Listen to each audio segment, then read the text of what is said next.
In that regard, the court was actually directed the issuance of subpoena of certain records of a certain particular project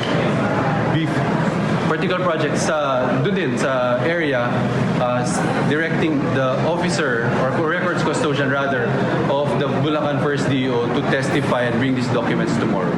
Ipinapasabina ng Sandigan Bayan 3rd Division ang mga dokumento mula sa Department of Public Works and Highways Bulacan 1st District Engineering Office na may kinalaman sa nililitis na umano'y Ghost Flood Control Project sa Pandi, Bulacan na nagkakahalaga ng 92.8 million pesos. Sa ikalawang araw ng pagdinig sa bail petition ni dating Senador Ramon Bong Revilla Jr. at mga kapwa-akusado nito sa malversation, nagkaroon ng kalituhan sa mismong lokasyon ng proyektong dinidinig sa hukuman.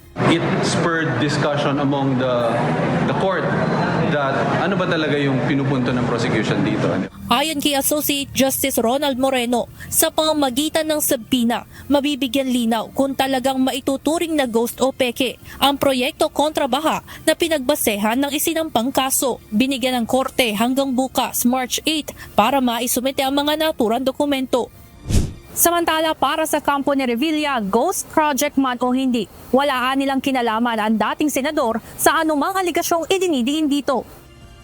Batay sa testimonya ng officer in charge ng Bulacan 1st DEO, hindi umano niya nakita ang pirma ni Revilla sa mga dokumento na magpapatunay na siya ang nag-endorso o proponent ng proyekto. You cannot see or anything there that has the signature or the bearing of any participation of Senator Bong.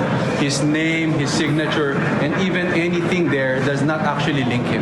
So that's what we've tried to establish, and that's what we have established so far. Samantala, inaasahan namang tetestigo bukas ang state witness at kontraktor ng Sims Construction na si Sally Santos laban sa mga akusado sa flood control scandal case na ito. Evan Alvarez, UNTV News and Rescue. Diyos ang aming sandigan, serbisyo publiko ang aming pinanghahalagahan.